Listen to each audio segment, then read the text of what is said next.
So we were dealing with the fourth verse of the fourth chapter. So as I said earlier, in this fourth section, in this fourth chapter, Gaudapada deals with some of his fundamental doctrines that he expounds in this text. One, as I said, the doctrine of non-origination. His theory is the world as we find around us, the world in which we live, the world of manifoldness, the world of plurality, the world that comes and goes, which undergoes changes, is in fact non-existent, because to begin with, it never originates. This theory, this doctrine of non-origination, may sound to be a bit illogical and sometimes even ridiculous from a purely realistic point of view. How can we say the world in which we are living is actually non-existent? The doctrine is this. If you believe that a pot comes into existence as a separate entity from clay, you can very easily find that it is ridiculous, because when the pot sits in front of you as pot, it is not different from clay, which is the material cause out of which the pot is made. And before the pot came into existence, it was clay, and after it is broken, it goes back to clay. So it has no separate existence, no separate ontological status of reality, even when it sits in front of you on the table. Now, what do you find in front of your table is nothing but clay, which assumes a particular form and therefore a particular name, which temporarily, in a relative sense, gives it a separate existence, but that is only a relative understanding of the ontological position of the pot. Or just take a golden ornament. Is the golden ornament really independent of gold? No. Before the necklace was made, it was gold. And when you melt it, it goes back to gold. So when you wear it, then also it is gold. The difference is it has got a form and also a name which make it appear to be different from gold. Similarly, the world in which we live, when looked upon from the absolutistic point of view, is Brahman, Atman, or consciousness itself. So, for a spiritually evolved person who lives in this world, who looks upon this manifold relative phenomena, the world is seen and experienced to be non-different from Brahman. Because that person understands that name and form are relative. They do not enjoy the status of absolute reality from an ontological point of view. I already explained this earlier in Vedanta. This should be always kept in mind. There are 4 levels of understanding reality. When I use the word Vedanta, I mean Advaita Vedanta, the philosophy of non-dualism. At the lowest level, there are things which are absolutely unreal, in the sense that they cannot even be conceived of at the intellectual level. At the highest level, there is the absolute reality, which is the only reality, because it doesn't exist in time. It transcends time, it transcends space, and it transcends causation. It is beyond relativity, it is beyond Maya. And Brahman or Atman or consciousness, as we translate the word into English, is the only absolute reality, because it was never born, because it always existed. And therefore it will never cease to exist, because it will always exist. In the sense that it goes beyond the 6 levels of changes, which in Vedanta it is called Shat Vikara, means 6 changes. The 6 changes are being born, existing, growing, evolving, decaying, and vanishing or dying. Now, everything that is relative in the world is subject to these 6 changes. Brahman or Atman or the Supreme Consciousness is the immanent reality residing in all beings. It is also the omnipresent reality which is all-pervading. It is also the transcendental reality. So it is eternal, everlasting. Everything else is relative. Now, as I said, at the lowest level, there are things which are absolutely unreal. As I said, things which we cannot even talk about, things which do not even exist as ideas. Vedanta gives certain stock examples, illustrations.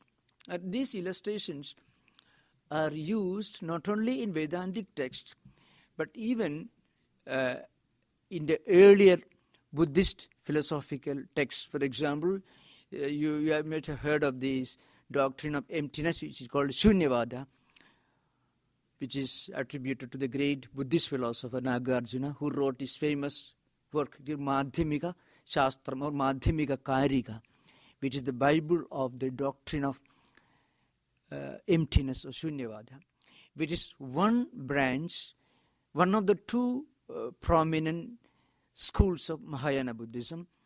The other one is Vijnanavada or Yogacara, subjective idealism, which also produced a large number of scholars and thinkers.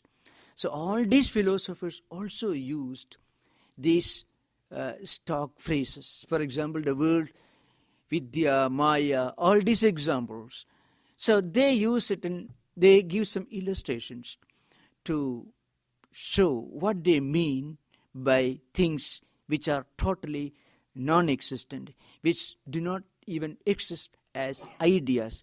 As I said, the son of a barren woman, Vandhya Putra is the term they use. The son of a barren woman. It is a contradiction in terms. The horns of a hare, Sasavishana, which is again a contradiction. If the animal is hare, it can't have horns. If it has horns, it can't be hare. Like that. So if somebody says, well, I saw a hare which has horns, he's actually talking through his nose, so to speak. Now, between these two extreme points, the absolute eternal reality, Brahman or Atman at the highest level, and the absolute non-existent things at the lowest level, there are 2 levels. There are certain things which may exist as ideas. I gave this illustration several times, but these are the illustrations used by the great ancient Buddhist and also Vedantic philosophers. As I said, the Rajju Sarpa Bhranti, I mean the wrong notion, I mean a kind of misunderstanding. In a dark room, when you see a snake-like object lying on the floor, you may mistake that rope for a snake, or you may mistake that rope for a thin stream of water, or a stick, or maybe a crack on the floor. These are 4 illustrations. So, Sarpaha, Jaladhara, Bhuchidra, and Danta. These are 4 terms I already explained. Snake, a crack on the floor, a thin stream of water, or a stick. All these, the rope could be mistaken for any of these things. Now, when you mistake a rope for a snake, you can't say the snake is totally non-existent, as the horns of a hare. The snake doesn't lie in front of you. It is a rope, not a snake. But unless the snake existed somewhere, maybe in the forest, maybe in the zoo, or you may have seen snakes, maybe in a bush, and you have that memory in mind. So when you see an object which closely resembles the snake, you may mistake the rope for the snake. So the snake is not totally non-existent. It doesn't exist in front of you, but it exists somewhere in the forest, which you have seen sometime in the past. So the snake idea is projected in your mind from memory. So it is not totally non-existent. Then there is something else. The rope itself, the world. See, San Francisco Bay, the Golden Gate Bridge, the valleys, the mountains, the vehicles, all these. Can we say they are totally non-existent? No. But can we say that they are absolutely existent? If you want to use the term that they are absolutely real, Paramarthika Satta or Satya means a truth or an existence which is absolute, which should remain without any change in the past, in the present and future. So if you have to believe that Golden Gate Bridge is the absolute reality, you should admit that after 1 million years or millions of years, it will be there. But it won't be there. So, but it is not non-existent. So it is called relativity. It exists, but it exists within time. It exists within space. And it has a cause. Somebody built it. So whatever belongs to time, space and causation is relative. This is called Vyavaharika Satta. So these are the 4 levels of 4 concepts related to ontological reality in Vedanta. One is totally non-existent. So it doesn't have any ontological status. Then the snake, it has got the status of an idea or a memory or an impression that we carry in our mind, because you have seen that sometime in the forest. The third one, this world in which we are living, the world of which we are a part, the world that we experience, the world which is very much a part of our daily existence. It is not absolutely unreal, but at the same time, it's obvious, but at the same time, you will admit that it can never be absolutely real. Because there was a time when it did not exist, maybe several billions of years back, the universe that we experience today did not exist. And maybe after some billions of years, it may not exist the way it is existing today. So these are the 4 levels. Now, Vedanta says, what is absolutely real cannot be born. Why? Because birth indicates the transition from a state of non-existence towards a state of existence. So, Brahman or Atman or consciousness is the only reality which is the absolute reality behind everything. It can never be born. Again, another point, what is absolutely unreal also cannot be born. As I said, the horns of a hare can never come into existence. Brahman, or the absolute reality, Atman, cannot take birth. The horns of a hare also cannot take birth. Another example I give, the city that you visualize existing above the clouds. It's all taken from the old imaginaries, small children, little kids, when they look at the sky in the evening during sunsets, when the light is very brilliant, sun is slowly fading away in the west. Children ask, what is they look at the sky, they find multicolored, multi-layered sky above them. If a grandfather tells the child, see, there's a big city over there in the clouds, children may believe. So Vedantins say, those who think that world in which we are living is eternal are like children in philosophy, children in spiritual culture. That's all. They are not children otherwise. So even you may be great scientist, still be children in philosophy and spiritual understanding. That's the idea behind. So that's the idea which comes in the fourth verse. Bhudam na jayate kinchit, abhudam naiva jayate. So that which already exists, that is bhutam, which is Atman, supreme consciousness. Because there was never a time when it did not exist. It's always existing, and there will never be a time when it will not exist. So that reality, it cannot be born. Bhudam na jayate. And then abhudam naiva jayate. Abhudam means that which doesn't exist. Like the horns of a hare. That also cannot be born. So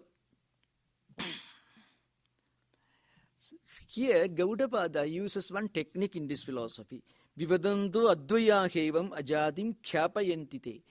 As I said last time, I already explained there are two fundamental streams in Indian philosophy with regard to creation. One school of philosophers argue that what comes into existence already pre-exists in the cause. Normally, they are talking about the world, worldly objects, phenomenal objects, empirical things.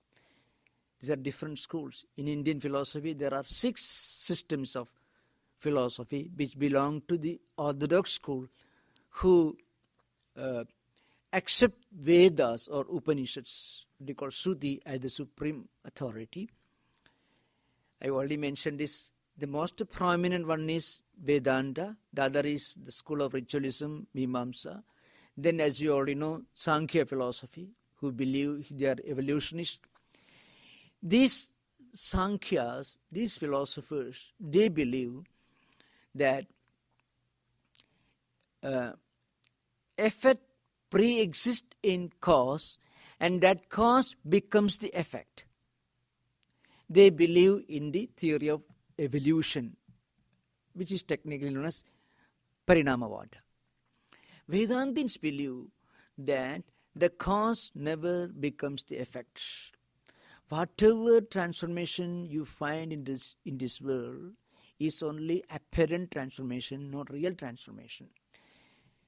So this is one school. Then there is another school, main school.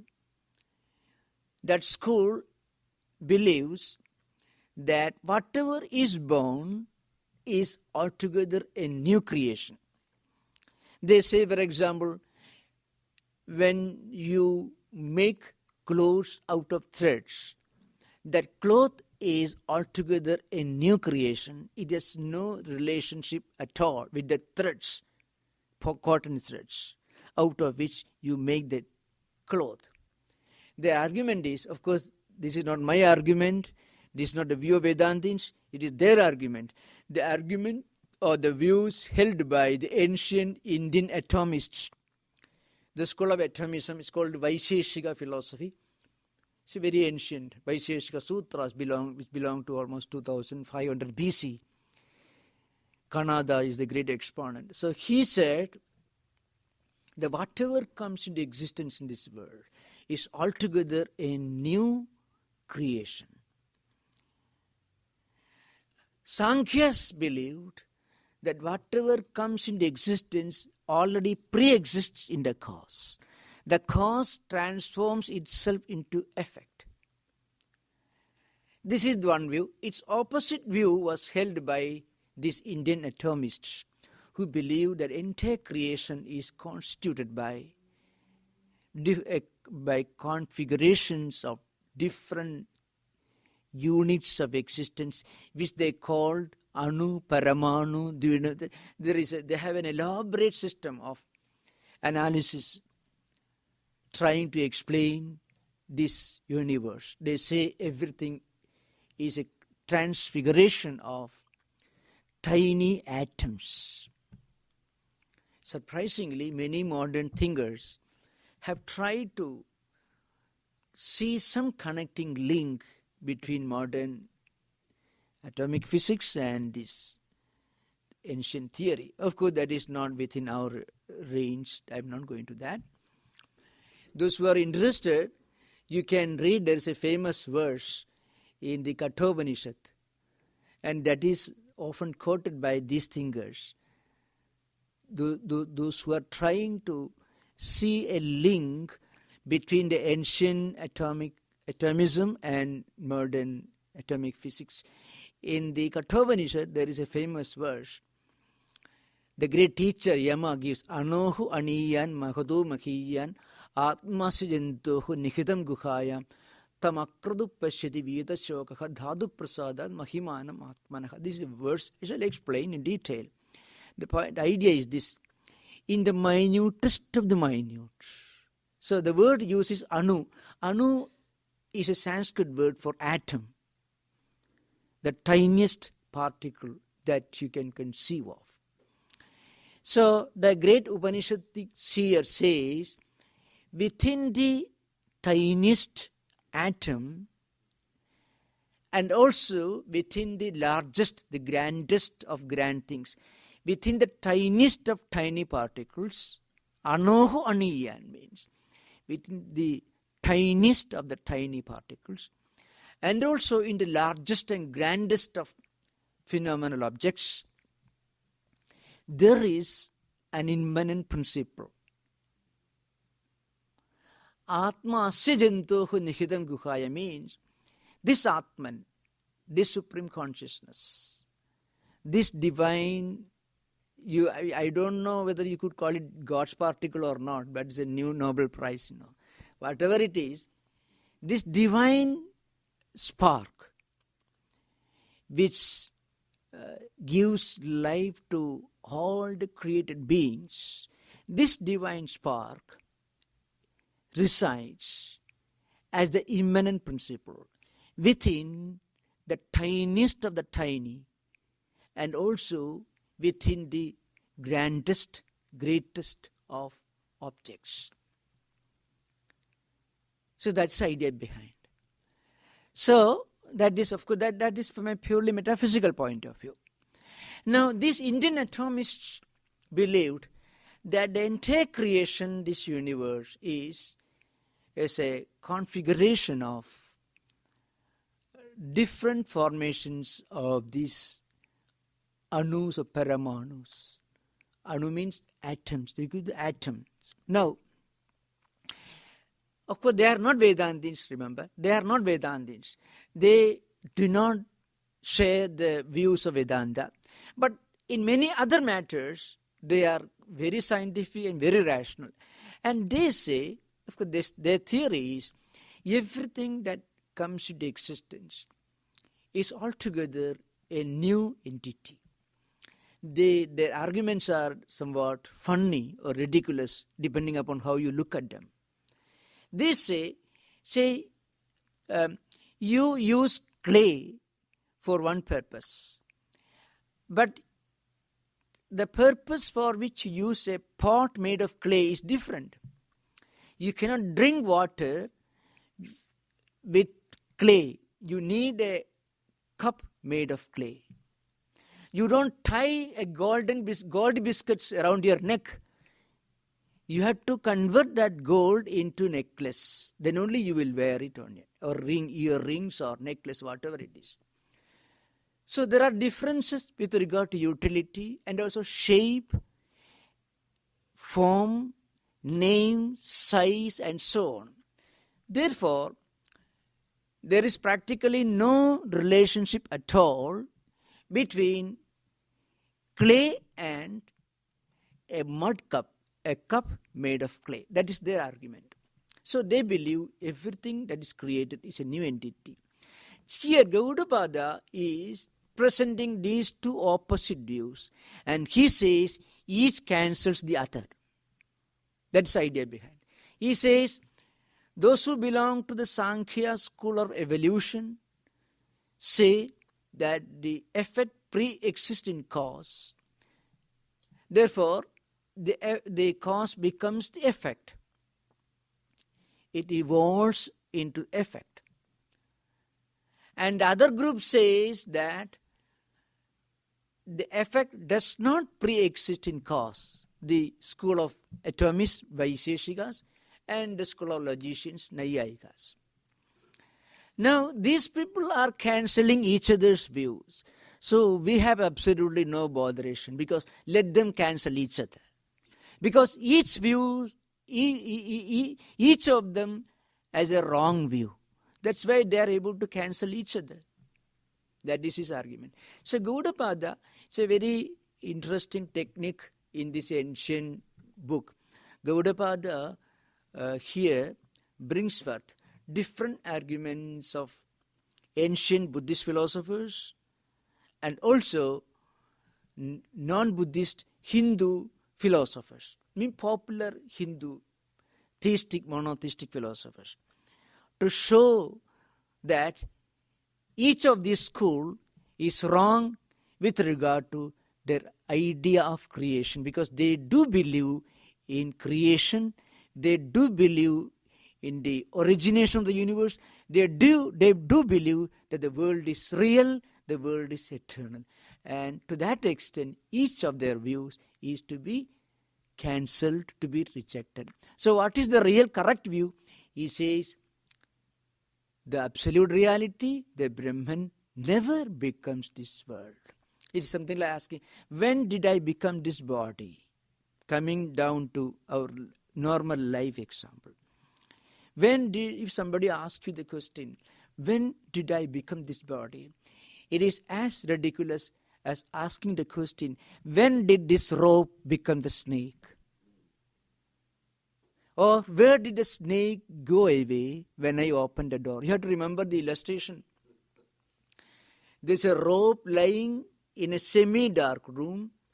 Because there is not enough light, you mistake the rope for a snake, and then you go about, maybe you're frightened, then you open the door, so you bring light, you switch on the light, and then suddenly you realize the fact that it was after all a piece of rope. Now if somebody asks the question, where did the snake disappear? Or what snake was it? Was it a viper or a cobra, or was it poisonous? Was it just a water snake? No, these arguments are absolutely ridiculous. Similarly, Gaudapada says so much of analysis and argument with regard to this world, which is just a relative entity, all these arguments are absolutely ridiculous. Because the world in which we are living is not an absolute reality.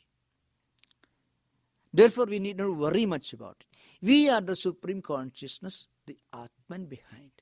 As I said last time, somebody raised this question in a seminar, not here of course.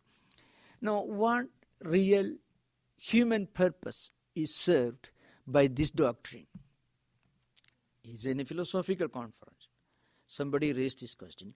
What real practical human purpose can be served by learning that the world never originated?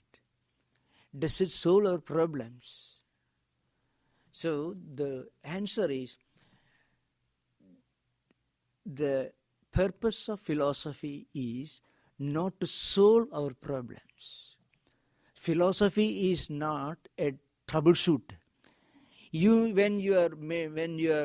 When a machinery goes wrong, you may call in a mechanic to fix it. So the purpose of philosophy is not to solve the problems. The purpose of philosophy is to give us the real wisdom and knowledge and spiritual strength which enables us to look upon the problem from a different angle, so that it will no more be seen as a problem. So problem is not solved by this philosophy, but philosophical understanding gives us an idea of what we really are, what the nature of the world is. And once you understand what we really are and what the nature of the world is, we will be able to look upon the problems, we will be able to evolve a new approach towards our life and the problems. Then whatever happens in this world, the so-called problems will cease to be problems. That is the real purpose of philosophy. Here I am not, by philosophy I do not mean philosophy as it is understood in modern Western philosophical parlance. That is a very important point to remember. Philosophy in ancient India, in Vedantic tradition, is a quest for truth. A quest that enables us to understand our true nature, that teaches us to understand the true meaning and significance of existence and life. Fundamentally, it enables us to realize as to what we really are. Are we these physical bodies? If we think we are the physical bodies, the minutest bodily problem, health problem, will be a terrible crisis. If we think we are just it's the psychophysical mechanism, then the minutest physical or psychological problem will present itself as an insurmountable dilemma. On the other hand, if we realize that we are something beyond these senses, the body, and also this mind, the psychophysical mechanism, we are something which goes beyond all this, with something that transcends all this. We are the universal, omnipresent, immanent principle, which is, and its true nature is eternal bliss. That realization enables us to develop a new approach towards problems of life. In fact, that is the real purpose of Vedanta. So Vedanta, it's perhaps wrong to call Vedanta just a philosophy, as the term is understood and interpreted in Western academic tradition. Philosophy in Vedanta is in fact a real quest, a spiritual quest in search of truth about our true nature, truth about the meaning of life, and also the truth about the world as such whole. This is the real purpose of philosophy. So Gaudapada says, our true nature is Atman, that is eternal, that is beyond time, space and causation, which is not subject to changes. Everything else is subject to change. So those who believe that this world is created also believe that the world is absolutely real. And those who believe that this world is real will have to admit that what the senses bring to our mind is the only reality. And so long as we belong to the sensory level, there will be no end to the problems. On the other hand, the moment we lift ourselves, we elevate ourselves beyond the sensory level, when we try to get freedom from the tyranny of the senses, it leads to spiritual freedom. But freedom for the senses leads to spiritual slavery. That is what Gaudapada says. So this understanding that we are something beyond the psychophysical mechanism, the eternal, unchangeable, omnipresent, immanent reality, the Atman, that enables us to enjoy a kind of eternal bliss. And Gaudapada uses a very interesting term in this book. He used that in the 3rd chapter also. It is called Asparsa Yoga. He uses this term, as I already discussed earlier, in the 2nd verse. Asparsa yogo vainama sarva sattva sukho hitaka avivado aviruddhascha deshidastam namamyaham. Here Gaudapada is going down to the long succession of great teachers of Vedanta who taught us this Asparsa Yoga. What is Asparsa Yoga?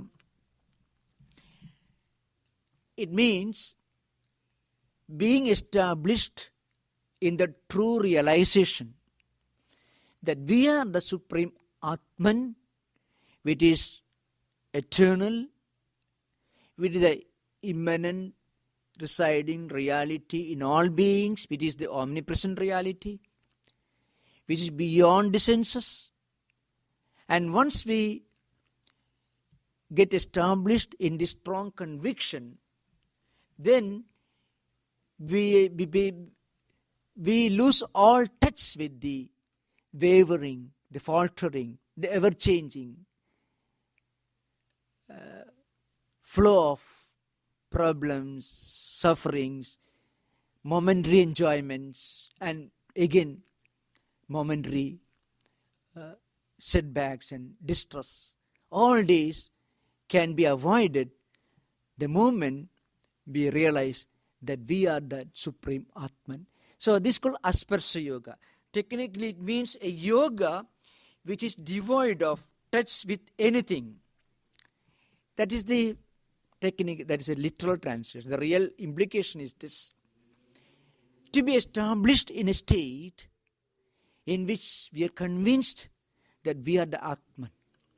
We are not these physical bodies. We do have a body and mind and intellect, and we may have to look after the welfare of our body, our mind and intellect. True.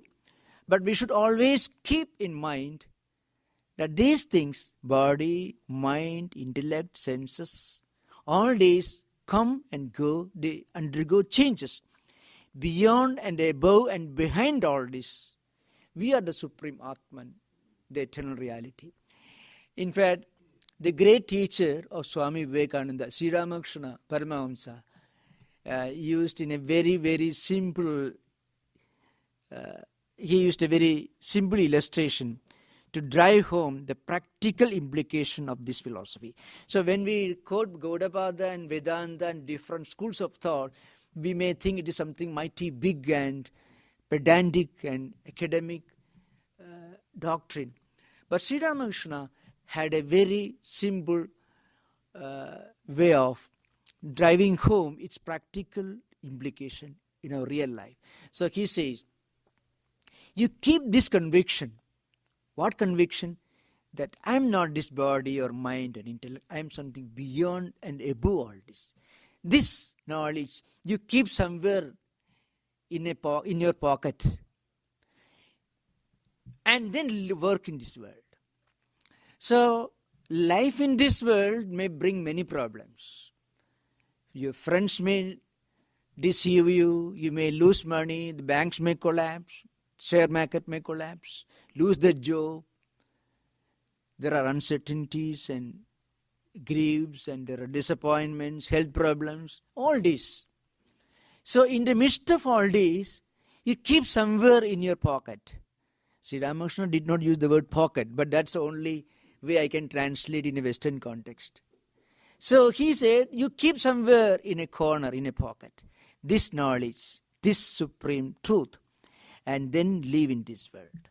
So whenever the world shocks you, disappoints you, whenever it brings depression, whenever it brings a terrible, insurmountable dilemma, then you take it out from your pocket. Oh, I'm not just a psychophysical mechanism. I am the Supreme Atman. You must remember. We must just remember the fact we do have a body in mind and intellect. We do live in this world. We do need all these things. But we have a higher dimension, a spiritual dimension, a trans-physical, a trans-psychological, a trans-intellectual dimension. This conviction, if we can keep in our mind and then live in this world, then we can live in this world without being a part of this world. So one can live in this world without becoming a worldly creature. That's what Sri Ramakrishna said. It's a very simple philosophy. So some of these teachings are practical interpretations in real life situations, interpretations of the great Vedantic truths which Gaudapada and other great sages of ancient times interpreted in these books. Now we are going to the next verse, the fifth one.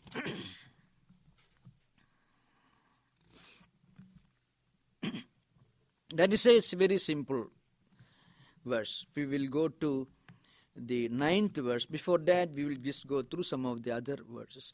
Ajada seva dharmasya jadi michandi vadinaha ajado hyamrudo dharmo martidam kathameshyati. He says, these different philosophers, they think of Atman in terms of birth, death, life and so on. How can the eternal Atman be born? And how can something which is really unborn and immortal become mortal? These ideas have been repeated earlier. We have to remember, just for those of you who have got the book, I have to remember, in the 4th chapter, whatever is stated in the 6th and 8th verses have been stated in the 3rd chapter. There is a repetition of verses. Some of the verses that you find in the 4th chapter are taken from the 3rd chapter. So I won't go into those details. The 20th and 22nd verses of the 3rd chapter are repeated in this chapter. 6th and 8th verses are repetitions of 20th and 22nd verses of the 3rd chapter. So I won't go into those details. Now we've come to a famous verse because it deals with a very important topic in human philosophical tradition, in the history of human thought. A very interesting subject is discussed here. Those who have got the book can look at the 9th verse. Samsiddhiki swabhaviki sahaja akrda chaya prakriti sedi vikneya subhavam na jahatiya. Prakriti is a term that is used. What is Prakriti? Prakriti prakashena kriyate iti Prakriti. This is the normal interpretation. Nature. Something which is its nature. For example, the nature of fire is heat and light. The nature of water is, say, coldness or coolness. There are certain inherent characteristics that you find in the phenomenal world, in the empirical world,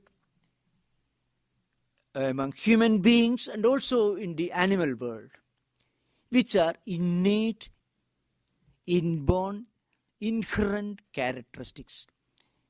They never change. This phenomenon is called Prakriti or nature in Vedanta. So, in this particular context. So, Gaudapada here says the inherent nature of anything remains the same. You can't change it. Once you read the verse, you will understand what Gaudapada means. It is a very simple but very profound idea that is expounded in this verse. So the idea is, whatever is inherent nature, which is intrinsic, which is inborn, which is not produced by anything, it doesn't give up its character or its nature. Now, whatever is produced will certainly undergo change. It will lose its character. For example, I'm just giving examples which we all can understand. See, mud cup.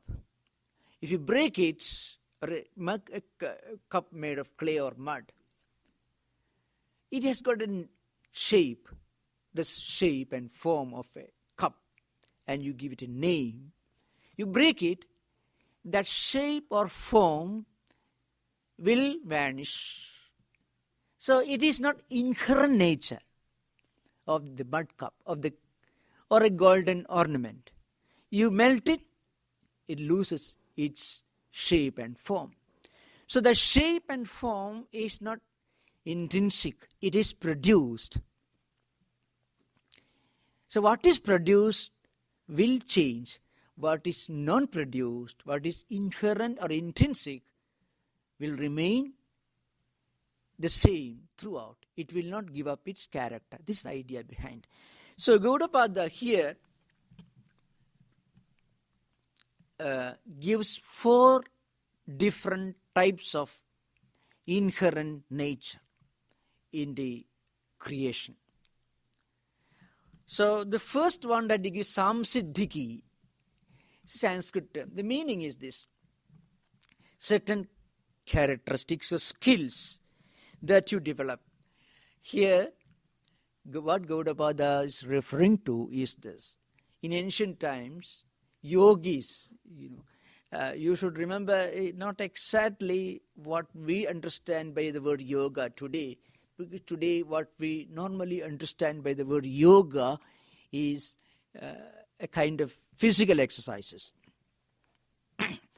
It can give us certain skills, certain special faculties at the physical level, that's all. But what yoga really means is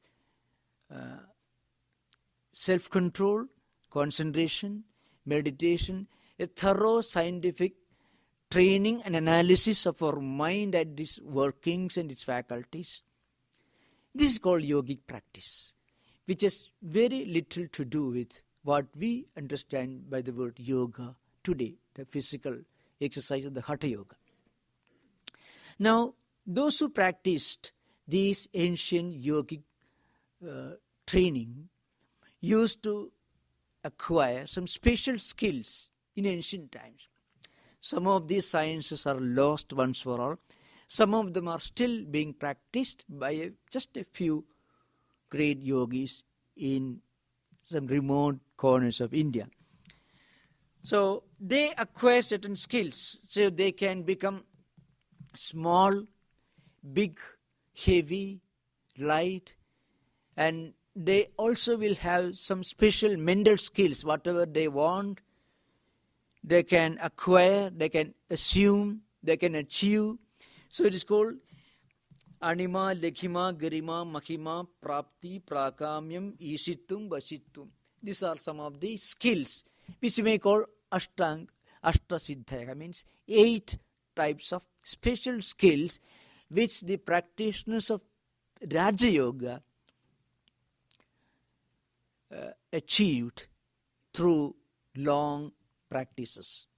So these are certain skills, certain natural skills which people achieve. They remain, they will not be destroyed. They cannot be destroyed. That is one type of nature which Gaudapada explains here. You have to remember Gaudapada lived in the 6th century AD. So you have to remember he was living in an age and time when perhaps these great yogic practitioners lived in ancient India. That's what we have to assume from these differences. He is referring to these great yogic practitioners who had these skills. Those of you who are somewhat modern can read the works of Blavatsky, Alcott, and others, the teachers of the Theosophical movement. Those who they lived in 19th century, of course. They were the great leaders of the Theosophical movement, Theosophical society. They also refer to some of these practices which were prevalent in ancient India. So that's Gaudapada says these are certain skills which people achieve through long practice of yoga.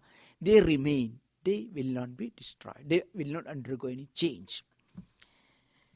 The second nature which Gaudapada refers to is Swabhaviki. Here what is referring to, see for example the characteristic of fire, heat, light, etc. You can never think of fire without heat or light. So wherever there is light or heat, you always associate these phenomena with fire. Means certain intrinsic characteristics of certain natural phenomena. The third one which is referring to is sahaja, means, for example, the skills, the natural faculty of birds to fly in the sky. It's natural. It is natural to birds to fly in the sky. That faculty is inborn. You cannot destroy that faculty in a bird. The fourth one that he gives is certain characteristics which do not come from outside. For example, the natural characteristic of water to flow. That water doesn't have to acquire this faculty from another source. This faculty, this nature is within itself. It doesn't come from outside. So it is called another fact. So these are the four natural, intrinsic, non-produced, built-in characteristics which Gaudapada is referring to. He says these characteristics can never be destroyed. Similarly, what is the characteristic of Atman? Self, the consciousness. It is immanent, it is omnipresent, it is the transcendental reality, it is eternal. It can never be destroyed. Everything else can undergo change, but Atman alone remains changeless, eternal, because immortality or eternal nature is the essential characteristic of Atman. Now, anything which is beyond changes, which is eternal, cannot be born. Because birth, as I said earlier, signifies a transition or a change from a state of non-existence to a state of existence. This is what we call birth. See, where child is born. The child did not exist before it was born. Now it exists. So Atman doesn't come into existence. Why? Because nothing in the world loses its essential characteristic. Water never loses its essential characteristic of flowing. Or the bird, its intrinsic characteristic, inborn characteristic is to fly. the characteristic, the nature of fire is light or heat. Similarly, the nature of Atman is immortality, changeless reality. So, it can never be born. That's the idea behind. So, we'll continue this discussion in the next class. Already time is up. If there's anything that you would like to ask, maybe one question, we have time to discuss. Otherwise, we'll conclude.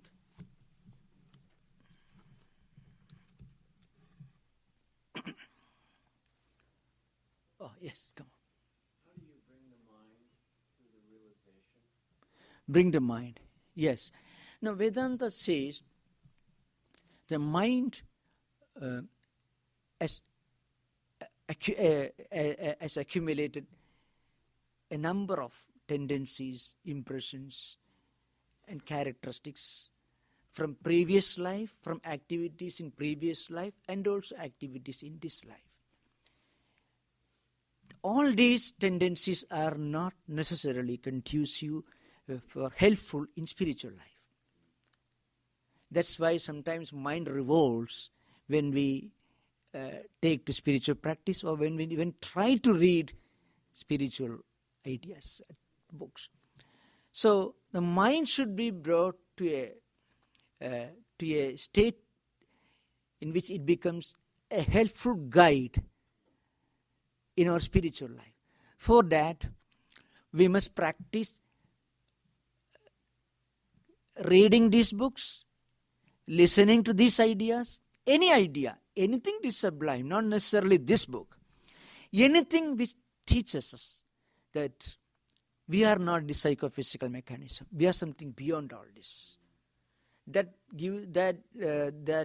sublimates our mind, that elevates our thinking. That will slowly train the mind to take an interest in these spiritual ideas. It's a slow process.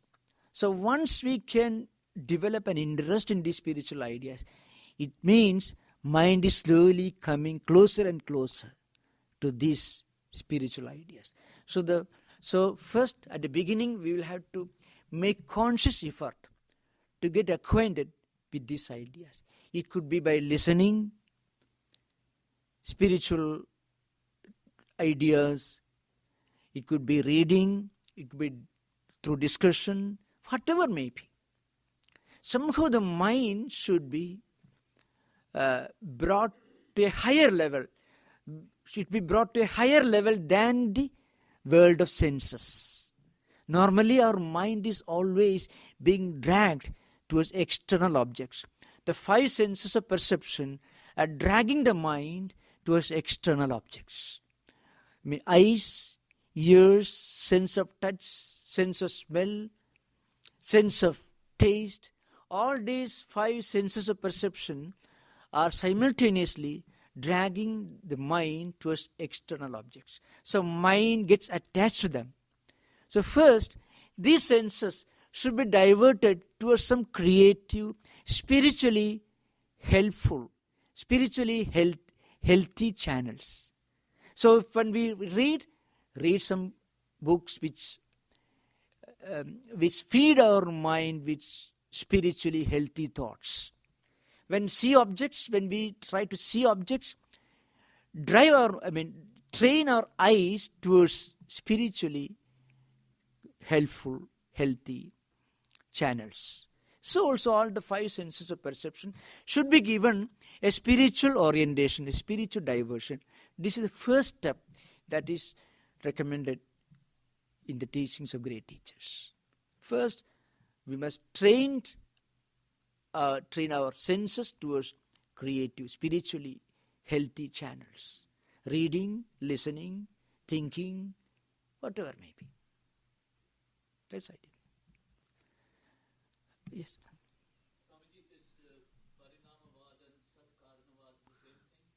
Oh yes, just I explained earlier, but I can once more I shall repeat. First you have to keep in mind there are two fundamental, the mutually opposite views with regard to creation. One is Parinamavada